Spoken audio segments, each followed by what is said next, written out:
लोकनि सुनि रहल छी एसके म्यूजिक गाँव के प्रस्तुति।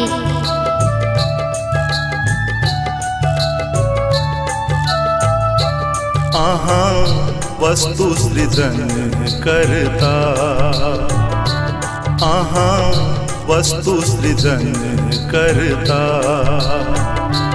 अहाँ प्रथम अभियंता वास्तुकार, अहाँ प्रथम अभियंता वास्तुकार, अहाँ वस्तु सृजन करता,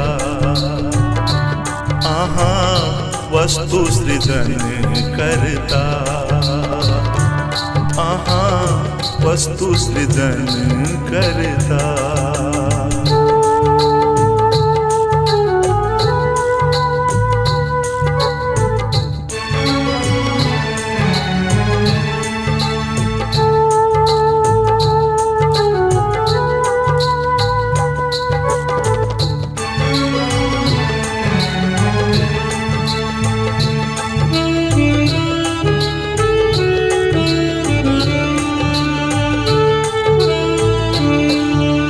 वासुदेव आ अंगिरसी के अहाँ छी संतान, पिता अहाँ के शिल्प शास्त्रक परवर्तक महान।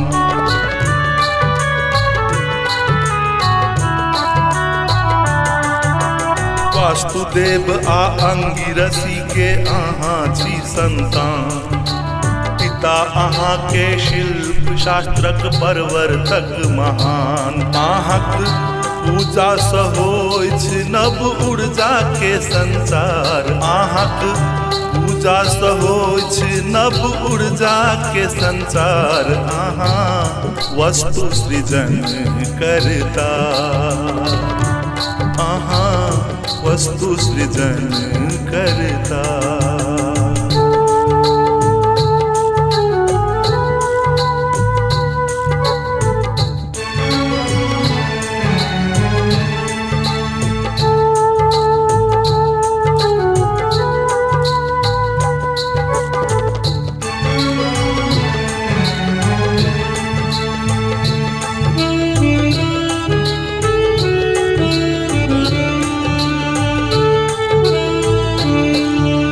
सत्रह सितम्बर के रहत अछि कन्या संक्रांति, जाहि दिन बाबा विश्वकर्मा के विश्व मनाब जयंती।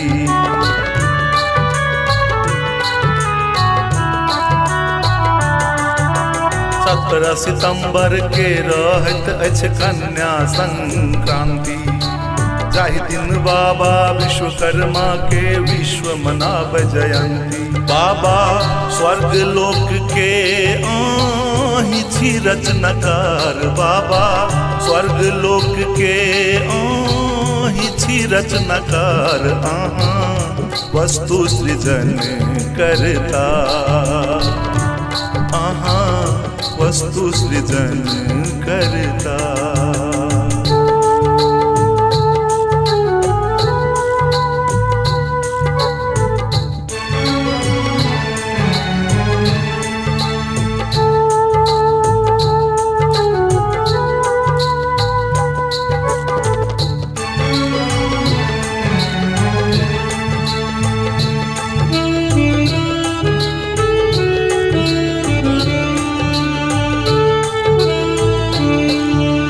त्रेता में लंका आ द्वापर युग में द्वारिकापुरी, कलयुग के हस्तिनापुर होवा वसुधामापुरी।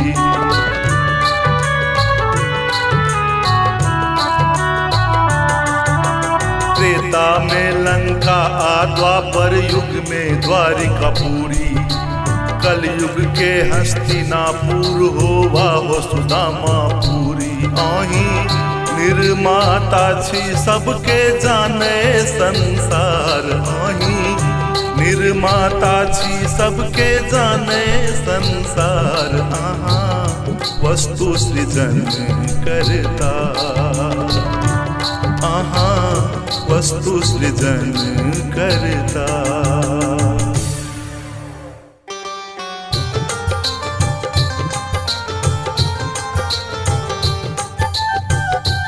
अपने लोग सुन रहल छी एसके म्यूजिक गाँव के प्रस्तुति।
संसाधन हिनका द्वारा बनावल गेल, यक्ष गंधर्व देव मानव के सुविधा लेल। हिनके कृपा दृष्टि के भूखल कलाकार्य हिना कर कैल अद्भुत सब आविष्कार्य। बाबा विश्वकर्मा के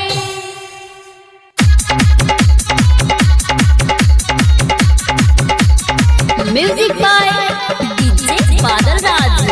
अपने लोग सुन रहल छी एसके म्यूजिक गाँव के प्रस्तुति।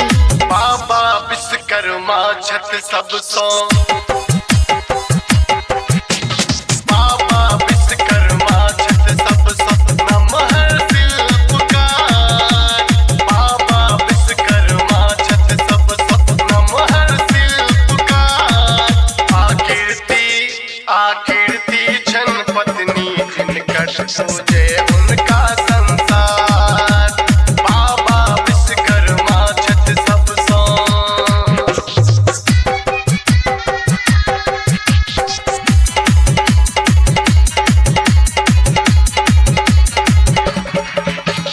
डीजे बादल मिक्सर, डीजे बादल मिक्सर, डीजे बादल मिक्सर। हाथ हथौड़ी हाथी सवारी पागल दाढ़ी मोज। दिव्य देव के दिव्य रचना अद्भुत इनकर सोच। हाथ हथौड़ी हाथी सवारी पागल दाढ़ी मोज। दिव्य देव के दिव्य रचना अद्भुत इनकर सोच। इनके बनावल देव घर वाला, हाँ इनके बनावल देव घर वाला बाबा के दरबार। इनके बनावल देव घर वाला बाबा के दरबार। आकीर्ति छन पत्नी जिनकर पूजे उनका संसार।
संजय इनके कल निर्माण।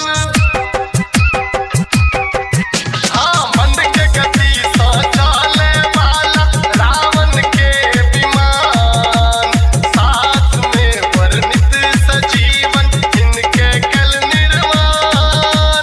जे इनका पुजलन वो बनौलन,